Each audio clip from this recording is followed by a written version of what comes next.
မင်္ဂလာပါကျွန်တော်တို့ရဲ့ဘဝမှာအကြောင်းမကျဘဲနဲ့စိတ်မချမ်းသာတာကန်စရာနေပိတ်ဆို့နေတာမျိုးကြုံဘူးကြသလားအဲ့ဒါဟာတင့်အိမ်ထဲမှာတင်မတိအောင်ခိုးအောင်နေတဲ့အမင်္ဂလာစွမ်းအင်ရှားချီတွေကြောင့်ဖြစ်နိုင်ပါတယ်ကျွန်တော်တို့ရဲ့အိမ်ဆိုတာစိတ်အပန်းဖြေရာနေရာတစ်ခုဖြစ်တင်တာပါဒါပေမဲ့အဲ့ဒီနေရာလေးမှာပဲကျွန်တော်တို့ရဲ့ကန်စရာတွေပိတ်ဆို့နေတယ်စိတ်တိုလွဲနေတယ်ကျမ်းမာရေးခဏခဏချိုယွင်းနေတယ်ဆိုရင်တော့တင့်အိမ်ရဲ့ပတ်ဝန်းကျင်ကိုပြန်ကြည့်ဖို့အချိန်တန်ပါပြီဗျ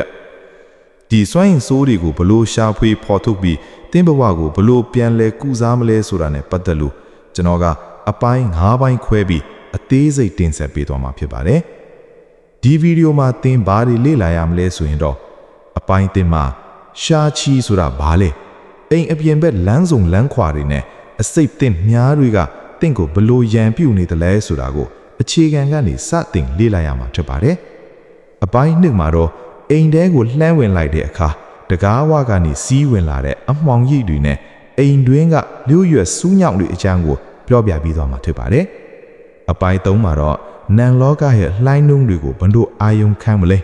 ဒရိတ်ဆန်လေးတွေနဲ့အတန်းတွေကိုအသုံးပြုပြီးစွမ်းအင်စစ်ဆေးနီးအစိမ့်မြင့်နီးလန်းတွေကိုမျှဝေပေးသွားမှာဖြစ်ပါတယ်အပိုင်း၄ကတော့အရေးကြီးဆုံးပါပဲကျွန်တော်တို့ရဲ့အိတ်ခမ်းတဲကရန်တော်တွေနဲ့အိမ်တောင်ရဲ့အကြောင်းတွေကိုဖန်တီးနေတဲ့အမင်္ဂလာနမိတ်တွေကိုဖော်ပြပေးသွားမှာဖြစ်ပါတယ်နောက်ဆုံးအပိုင်း၅မှာတော့တင့်အိမ်ကိုကံကောင်းခြင်းတွေအမြဲစည်းဝင်နေမဲ့မင်္ဂလာဘိမှန်ဖြစ်အောင်ဘလို့ပြောင်းလဲမလဲဆိုတဲ့အနှစ်ချုပ်ကုစားနည်းတွေကိုတင်ဆက်ပြီးသွားမှာဖြစ်ပါတယ်ဒါကြောင့်အပိုင်း၁ကနေအပိုင်း၅အထိတခုမှမလွတ်စေပဲကျွန်တော်နဲ့အတူအဆုံးထိလိုက်ပါကြည့်ရှုဖို့ဖိတ်ခေါ်လိုက်ပါတယ်ကဲအခုပဲအပိုင်း၁ကိုစတင်လိုက်အောင်ဗျာအပိုင်း၁အမောင်ရိပ်တို့ရဲ့အစာပြုခြင်းရှာချီဆိုတာဘာလဲအရင်ဆုံးရှာချီဆိုတာဘာလဲဆိုတာကိုနားလည်အောင်စူးစမ်းကြည့်အောင်ဖွန်ရွှေမှာစွမ်းအင်2မျိုးရှိပါတယ်တစ်ခုကတော့ရှန်ချီလို့ခေါ်တဲ့မင်္ဂလာရှိရဲ့ရှင်တန်ခင်းကိုပေးတဲ့စွမ်းအင်နောက်တစ်ခုကတော့အခုကျွန်တော်တို့ပြောနေတဲ့ရှာချီပေါ့ရှာချီကိုဓားသွားလို့ထက်မြက်တဲ့စွမ်းအင်လို့တင်စားကြတယ်သူကဖြည်းဖြည်းချင်းလှရှားတာမဟုတ်ဘူးမြားတစ်စင်းလို့ဓားတစ်စင်းလို့တင့်အင်းစီကိုဓာတ်ရိုက်စီးဝင်လာပြီးတင့်ရဲ့ကန်စတာနဲ့စိတ်ချမ်းသာမှုကိုဖျက်ဆီးပစ်တတ်တာပါအိမ်အပြင်ဘက်ကနေစီးဝင်လာတဲ့အန်ဒီယေများကဲအခုတင့်အိမ်ရဲ့ပတင်းပေါက်ကနေအပြင်ကိုတစ်ချက်လောက်လှမ်းနေကြည့်လိုက်ပါဘာတွေမြင်နေရသလဲတီဂျန်ရှင်လမ်းထိပ်တဲမှာရှိတဲ့အိမ်တင့်အိမ်ကလမ်းစုံလမ်းကွာတဲမှာရှိနေသလားလမ်းကတင့်အိမ်ကိုတဲကြီးထိုးဆိုင်နေတယ်လို့ဆက်နေရင်ဒါဟာအဖင်းထန်ဆုံးသောရှာချီတစ်မျိုးပါပဲကားရီရဲ့အလင်းရောင်အရှိန်နဲ့လာတဲ့လေးထုတွေကတင့်အိမ်တဲကိုဓာတ်ရိုက်ရိုက်ခတ်နေတယ်လို့မျိုးပေါ့ဒါဟာအိမ်သားတွေရဲ့စိတ်ဓာတ်ကိုအမြဲတမ်းတုန်လှုပ်ခြောက်ခြားစေတတ်ပါတယ်ဆူးရှာတဲ့ထောင်စုံးများ poison arrows တင်းရဲ့မျက်နှာစနဲ့တက်တဲ့မှာတစ်ဖက်အိမ်ရဲ့အမုန်းထောင်စွန်းဒါမှမဟုတ်တိုက်တစ်ခုရဲ့ထောင်ကျူးကနေတင်းအိမ်ကိုဓာတ်တစ်စင်းလိုချိန်ဝဲနေသလားအဲ့ဒီထောင်စွန်းကနေစီးထွက်လာတဲ့စွမ်းအင်တွေကတင်းရဲ့ကျမ်းမာရေးကိုဖြည်းဖြည်းချင်းတိုက်စားသွားပါလိမ့်မယ်ဖုံးတိုင်တွေနဲ့လျှက်စစ်မီးတိုင်များအိမ်ရှိတဲ့မှာရှိနေတဲ့တိုင်အမြင့်ကြီးတွေကစွမ်းအင်စီးဆင်းမှုကိုဖျက်တောက်လိုက်တယ်လို့ပါပဲအထူးသဖြင့်လျှက်စစ်မီးတိုင်တွေကထွက်တဲ့လျှက်စစ်တန်လမိုက်ဆက်ချင်းတွေကလူရဲ့ဦးနှောင်းစွမ်းအင်ကိုနှောက်ယှက်တတ်ပါတယ်အိမ်တဲကအမှောင်ရိပ်နေမိတ်များအပြင်ကိုကြည့်ပြီးပြီဆိုရင်အိမ်ထဲကိုတစ်ချက်ပြန်ကြည့်အောင်အိမ်ထဲမှာလည်းအမှောင်အမင်္ဂလာစွမ်းအင်တွေကနေရာယူထပ်ပါတယ်ပစ္စည်းအဟောင်းတွေနဲ့ရှုပ်ပွားနေတဲ့နေရာများတင့်အိမ်ရဲ့ထောင်တစ်ခုမှာမတုံးဖြစ်တော့တဲ့ပစ္စည်းတွေဖုံတက်နေတဲ့စာအုပ်ဟောင်းတွေကျိုးပဲ့နေတဲ့ပါရီဘောကတွေစုပုံနေသလားအဲ့ဒီနေရာဟာစွမ်းအင်အသေးလို့ခေါ်တဲ့ stagnant ချီတွေခိုးအောင်ရနေရပါအဲ့ဒီနေရာနားကိုတွားမိတိုင်းတင်စိတ်မကြည်မနှင်းဖြစ်နေတာဟာအကြောင်းမဲ့မဟုတ်ပါဘူးညှိုးနွမ်းနေတဲ့အပင်များအပင်ဆိုတာတက်ရှိပါသူတို့ကမင်္ဂလာစွာရင်ကိုဆွဲဆောင်ပဲတယ်ဒါပေမဲ့တင့်အိမ်မှာအပင်တွေကညှိုးနွမ်းနေတယ်တေးနေတယ်ဆိုရင်တော့အဲ့ဒါဟာအမင်္ဂလာရဲ့လက္ခဏာပါပဲတေဆုံးခြင်းရဲ့စွာရင်ကတင့်အိမ်ရဲ့ကြွားမှုကိုဝ ဝါမြုံနေတာပါဒါတွေကတော့အခြေခံအချက်တွေပဲရှိပါသေးတယ်ရှာကြည့်ဆိုတာကျွန်တော်တို့ထင်မထက်တဲ့နေရာလေးတွေမှာလဲပုံကွယ်နေတတ်ပါတယ်ဥပမာမှန်တွေရဲ့ဒီနေရာအိယာရဲ့ဥခေါင်ရင်းအားစဖြင့်ပေါ့နောက်ထပ်အပိုင်းမှာတော့တင့်အိမ်မှာတကယ်ပဲအမင်္ဂလာစွမ်းရည်နေရှိနေပြီဆိုရင်ဘလို့တိတ်ပံနီးမြစစ်ဆေးမလဲပြီးတော့အဲ့ဓာတွေကိုဖယ်ရှားပြီးကံကောင်းရင်းတွေပြန်ဝင်လာအောင်ဘလို့လုပ်ရမလဲဆိုတာကိုအသေးစိတ်ရှက်ပြောပြပေးသွားမှာပါအပိုင်းနှစ်အိမ်တွင်းကလူဝိယစူးညောင်တယ်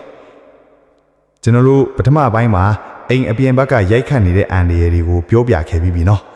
အခုတော့အပြင်ကနေအိမ်ထဲကိုလှမ်းဝင်လိုက်ရအောင်တင်းရဲ့အိမ်ရှိတကားကိုဖွင့်လိုက်တဲ့အချိန်မှာတင်းပထမဆုံးဘာကိုမြင်ရတယ်လဲဒီမေးခွန်းကရိုးရှင်းပြီမဲ့တင်းဘဝရဲ့ကံကြမ္မာအတွက်တော့အဖြေကအယမ်းကိုလေးနက်ပါတယ်အိမ်ရှိတကားနဲ့ကံကြမ္မာရဲ့လမ်းဆောင်အိမ်ရှိတကားဆိုတာစွမ်းရည်တွေဝင်းပေါက်အိမ်ရဲ့ပါဇက်ပါပဲအကယ်၍တင်းတကားဖွင့်လိုက်တာနဲ့မှန်ချက်ကြီးနဲ့တဲ့တဲ့တိုးနေအိမ်ထဲကိုဝင်လာသမျှမင်္ဂလာစွမ်းရည်တွေဟာအဲ့ဒီမှန်တဲကိုရိုက်မိပြီးအပြင်ကိုပြန်ကန့်ထွက်သွားပါတယ်အိမ်သားတွေဟာအခွင့်အရေးကောင်းတွေရခါနေမှလက်လွတ်ရတာမျိုးငွေကြေးတွေဝင်တဲ့လောက်ပြန်ထွက်နေတာမျိုးဂျုံနေရပြီဆိုရင်တင့်အိမ်ရှိတကားကိုမှန်တစ်ချက်ပြန်စစ်ကြည့်ပါအဲ့ဒါဟာမောင်းထုတ်ခြင်းအမင်္ဂလာအစွမ်းရည်တစ်ခုပါလေကားနဲ့တဲ့တဲ့တိုးနေတကားဖွင့်လိုက်တာနဲ့အပေါ်တက်နေတဲ့လေကားကိုတဲ့တဲ့မြင်နေရတာဟာအိမ်ရဲ့စွမ်းရည်တွေကိုလေကားကနေတဆင့်အောက်ကိုလျှော်ကျသွားတယ်လို့မျိုးခံစားရစီပါတယ်အင်းသားတွေကြားမှာစိတ်မရှည်မှုတွေအငင်းကွာမှုတွေပိုများလာတတ်ပါတယ်အစိတ်သိမ့်များတွေရဲ့ပြစ်တက်အိမ်ထဲမှာရှိတဲ့ပါရီဘိုကားတွေကလည်းတခါတလေမှာတင့်ကိုရံပြူရတယ်ဆိုတာသင်သိပါလားကြည့်တယ်ပါတင်းရဲ့အိယာတင်းရဲ့သမင်းစားပွဲတင်းအမလဲထိုင်တဲ့ဆိုဖာအဲ့ဒီနေရာတွေကိုချိန်ရွယ်နေတဲ့စူးရှားတဲ့ဒေါင်ဆွမ်းတွေရှိနေသလားပြီးတော့အနာဆွမ်းဒီနေရန်ထောင်ကျိုးတွေကတင်းအိမ်ဆက်နေတဲ့အချိန်မှာတင်းစီကိုတဲ့တဲ့ကြီးချိန်ရွယ်ထားတယ်လို့ချိန်နေရင်အဲ့ဒါကို poison arrows လို့ခေါ်ပါတယ်အဲ့ဒီဒေါင်တွေကနေစီးတက်လာတဲ့ပြင်းထန်တဲ့စွမ်းရည်တွေဟာတင်းရဲ့ခန္ဓာကိုယ်စွမ်းရည်စခြင်းအော်ရာကိုတညာလုံးထိုးနှံနေတာပါရလိုက်ကတော့မနဲ့နိုးရင်မကြည်လင်တာကြော်ကွန်းနာတာအိမ်မက်ဆိုးတွေမကြာခဏမက်တာမျိုးတွေဖြစ်လာတတ်ပါတယ်အလဲနဲ့အမောင်ရဲ့ဟန်ချက်ပြတ်သွားတာတင်းရဲ့အိမ်ကအခန်းတချို့ကနေခင်ဘက်တောင်မှအမောင်အတိကြားနေသလားလေဝင်လေထွက်မရှိပဲပိတ်လောင်နေသလားအလင်းရောင်မရရဲ့နေရာဟာရင်ရှာလို့ခေါ်တဲ့အမင်္ဂလာစွာရင်စုရပြဖြစ်လာပါတယ်အဲ့ဒီလိုအခန်းမျိုးမှာနေထိုင်တဲ့သူဟာတဖြည်းဖြည်းနဲ့စိတ်တကြလာမယ်အထင်းကျန်သလိုခံစားရမယ်လူမှုပတ်ဝန်းကျင်နဲ့ဝေးကွာသွားတတ်ပါတယ်အမောင်ထုတ်ဆိုတာစွမ်းရင်တွေကိုငြိမ့်သက်စေပေမဲ့အလွန်အကျွံဖြစ်သွားတဲ့အခါမှာတော့အဲ့ဒါဟာအတမ်းမတ်ချင်းရဲ့နမိတ်တစ်ခုဖြစ်သွားပါတယ်ရေနဲ့မီးရဲ့စီကွဲမီးဖိုးချင်းကိုသွားကြည့်အောင်မီးဖိုးနဲ့ရေစင်ကမျက်နှာချင်းဆိုင်ဖြစ်နေသလားဒါမှမဟုတ်ဘေးချင်းကရက်ကြီးဖြစ်နေသလားမီးနဲ့ရေဟာစန့်ကျင်ပါစွမ်းရည်တွေပါသူတို့အမြဲတမ်းတိုက်ခိုက်နေကြတဲ့အခါမှာအဲ့ဒီအိမ်မှာရှိတဲ့ဇနီးမနောင်တွေဟာအသေးမွားကိစ္စကအစရန်ဖြစ်ကြရပါတယ်အိမ်ပလင်းရေးမตายရမှုရတရားသခင်ကအဲ့ဒီစွမ်းအင်ပฏิပခါဖြစ်နေတတ်ပါတယ်အခုဆိုရင်တင်အိမ်ကိုအရင်ကနဲ့မတူတဲ့အမြင်တက်နဲ့ကြည်တက်လာပြီလို့ထင်ပါတယ်အမင်္ဂလာစွမ်းအင်ဆိုလားမျက်စိနဲ့မမြင်ရပေမဲ့တင်ရဲ့စိတ်ခံစားချက်ကနေသူရှိနေကြောင်းသတိပေးတတ်ပါတယ်ဒါပေမဲ့ဒီထက်ပိုကောက်ဖို့ကောက်တာလားစိတ်ဝိညာဉ်ဆိုင်ရာရှာကြည့်တွေပါအိမ်ထဲမှာအရင်ကဖြစ်ပျက်ခဲ့တဲ့နာကျင်စာအသေးတွေစိတ်ထန်ရတွေကလည်းအမင်္ဂလာစွမ်းရင်အဖြစ်အမြင့်တွဲနေတတ်ပါတယ်ဟုတ်ကဲ့ပါအပိုင်း၃မှာတော့ပိုမိုလေးနက်ပြီးအစင်မြင့်နဲ့စစ်ဆေးနည်းတွေစိတ်ဝိညာဉ်ဆိုင်ရာစွမ်းရင်စီးစင်းတွေနဲ့အတူဆက်လက်တင်ဆက်ပေးသွားမှာပါအပိုင်း၃နန်လောကရဲ့လိုင်းနှုံနဲ့ကုစားခြင်းအစားအခုဆိုရင်ကျွန်တော်တို့အိမ်ရဲ့ရုပ်ပိုင်းဆိုင်တဲ့အနေအထားတွေကိုစစ်ဆေးပြီးပြီဆိုတော့ပိုပြီးနှဆိုင်တဲ့အလွှာတစ်ခုကိုစဉ်းကြည့်ရအောင်အဲ့ဒါကတော့အာယုံခံစားခြင်းပါတခါတလေမှာမျက်စိနဲ့ကြည့်ရင်အားလုံးပလီစုံနေပေမဲ့စိတ်ထဲမှာတစ်ခုခုလွဲလျော်နေတယ်လို့ခံစားရတတ်ပါတယ်အဲ့ဒါဟာတင့်အိမ်ရဲ့စွမ်းအင်ပဲ့တင်တန် energy resonance ကြမှာ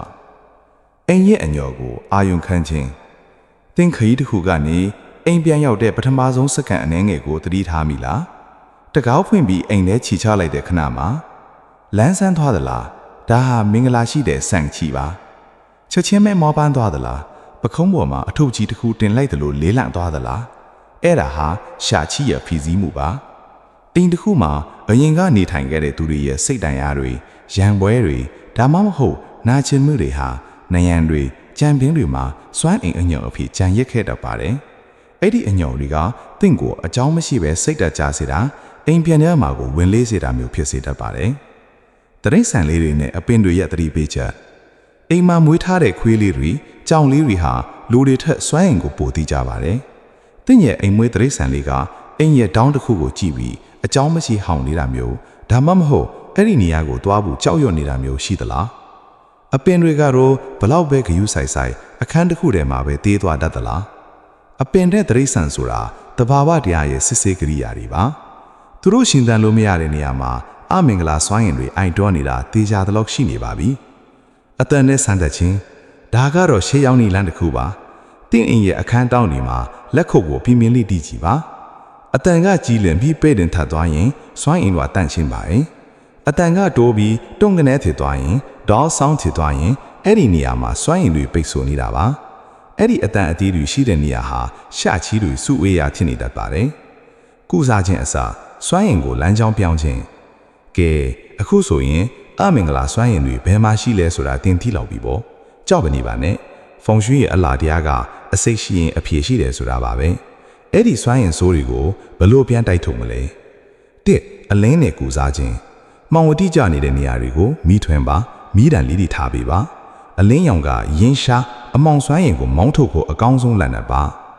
နှစ်ရေစည်းတန်နဲ့လမ်းကြောင်းပြောင်းခြင်းအကယ်၍လမ်းထိပ်တဲတွေကရှချီးတွေကိုရင်ဆိုင်နေရင်အင်းရှိမှရေပန်းလေးဖောင်တင်လေးတစ်ခုထားပေးပါရေရက်လှူရှားမှုကပြင်းထန်တဲ့စွမ်းရည်တွေကိုနူးညံ့အောင်ဖြန့်ခွဲလိုက်ပါတယ်သုံးခေါင်းလောင်းတန်နဲ့တန့်စင်ခြင်းလေးတိုက်ရင်မြင်တဲ့ခေါင်းလောင်းလေးတွေကိုခြိဆွဲပါတထတန်ကြီးလင်းလင်းလေးတွေကပိတ်ဆို့နေတဲ့စွမ်းရည်တွေကိုခါထုတ်ပြနိုင်စွမ်းရှိပါတယ်ဒါပေမဲ့အထီရောက်ဆုံးကုစားနည်းကတော့စွန့်လွတ်ခြင်းပါတင့်ကိုနာကျင်စေတဲ့အတိတ်ကတည်စည်းတွေမလိုအပ်တော့တဲ့အမှိုက်တွေကိုစွန့်လွတ်လိုက်တာဟာတင့်ဘဝတွေကိုအသစ်တွေကံကောင်းခြင်းတွေဝင်လာဖို့လမ်းဖွင့်ပေးလိုက်တာပဲဖြစ်ပါတယ်ဟုတ်ကဲ့ပါအပိုင်းလေးမှာတော့ကျွန်တော်တို့ရဲ့ဘဝမှာအရေးကြီးဆုံးဖြစ်တဲ့အိတ်ဆက်ချင်းနဲ့ဆက်ဆံရေးကဏ္ဍဒီမှာရှားချီကဘလို့နောက်ဆက်နေလဲဆိုတာကိုခန်းစားချက်အပြည့်နဲ့ဆက်လက်တင်ဆက်ပေးသွားပါမယ်အပိုင်းလေးအခန်းတွေကရင်ကူတော်များနဲ့ဆက်ဆံရေးအကြောင်းများကျွန်တော်တို့တနေ့တာရဲ့သုံးပုံတစ်ပုံကိုဘယ်မှာကုံဆုံးတလဲသိပါသလားအခန်းထဲမှာပါကျွန်တော်တို့အိပ်ပျော်နေတဲ့အချိန်ဟာခန္ဓာကိုယ်ရဲ့ခုခံစနစ်နဲ့စွမ်းအင်စက်ကျွန်းတွေအားနည်းဆုံးအချိန်ပေါ့အဲ့ဒီအချိန်မှာအမင်္ဂလာစွမ်းရည်တွေကတင့်ကိုအလွယ်တကူတိုက်ခိုက်နိုင်ပါတယ်အိတ်ခမ်းတွေကမမြင်ရတဲ့ဓားများတင့်အိတ်ခမ်းတွေကိုအခုပဲဝင်ကြည့်လိုက်ပါတင့်အိယာကဘယ်နေရာမှာရှိနေသလဲအိယာဘော်ကရက်မှတင့်ပိုက်ဘော်တဲတယ်မှာဒါမှမဟုတ်ခေါင်းဘော်တဲတယ်မှာထုတ်တန်းဒါမှမဟုတ်ရက်မှရှိနေသလားဒါဟာအလွန်ပြင်းထန်တဲ့ရှားကြည့်ပါအဲ့ဒီရက်မှကတင့်ရဲ့စွမ်းအင်ကိုနှစ်ပိုင်းဖြတ်တောက်နေတဲ့အတွက်အဲ့ဒီအောက်မှာအိတ်တဲ့သူဟာနာသာဤယောဂါတွေခံစားရတတ်ပါတယ်အိယာကိုချိန်ရွယ်နေတဲ့တကား rush အခန်းတကားကိုဖွင့်လိုက်တာနဲ့အိယာကိုတဲတဲ့ကြီးမြင်နေရရင်အဲ့ဒါကိုအလောင်းကောင်အနေနဲ့လို့တင်စားကြပါတယ်အပြင်ကစီးဝင်လာတဲ့စွမ်းရင်ကတင့်ကိုတိုက်ရိုက်စိုက်ဝင်နေတဲ့အတွက်အိတ်မပြောတာကနာမငြိမ်ဖြစ်တာတွေကျုံရတတ်ပါတယ်မှန်ကောင်းကင်တမန်လားမြစ်စာလားဖုံးရွှေမှာမှန်ဟာအရင်အကြီးကြီးပါတယ်တင့်အိယာရဲ့ခြီရဲမှာဒါမှမဟုတ်ဘေးတိုင်းမှာမှန်အကြီးကြီးရှိနေသလားတင့်အိပ်ပျော်နေတဲ့ပုံရိပ်ကိုအဲ့ဒီမှန်ထဲမှာမြင်နေရရင်အဲ့ဒီမှန်ဟာတတိယသူကိုဖိတ်ခေါ်နေတယ်လို့ပါပဲဒါဟာလင်မယားကြားမှာစိတ်ဝမ်းကွဲတာဖောက်ပြန်တာဒါမှမဟုတ်တတိယသူဝင်ရှုပ်တာမျိုးလေးကိုဖြစ်စေတဲ့အမင်္ဂလာနမိတ်တစ်ခုပါညဘက်နိုးလာတဲ့အခါမှာလဲကိုယ်ပုံရိပ်ကိုကိုပြန်မြင်ပြီးထိတ်လန့်ရတာမို့တိလက်စွမ်းနေကိုရိုင်နေစေပါလေစိတ်ပိုင်းဆိုင်ရာရှာကြည့်အခုကျွန်တော်ပြောပြမယ့်အချက်ကိုတိတိကျကျနားထောင်ပေးပါအမင်္ဂလာစွမ်းနေဆိုတာအရာဝတ္ထုတွေတင်မဟုတ်ပါဘူး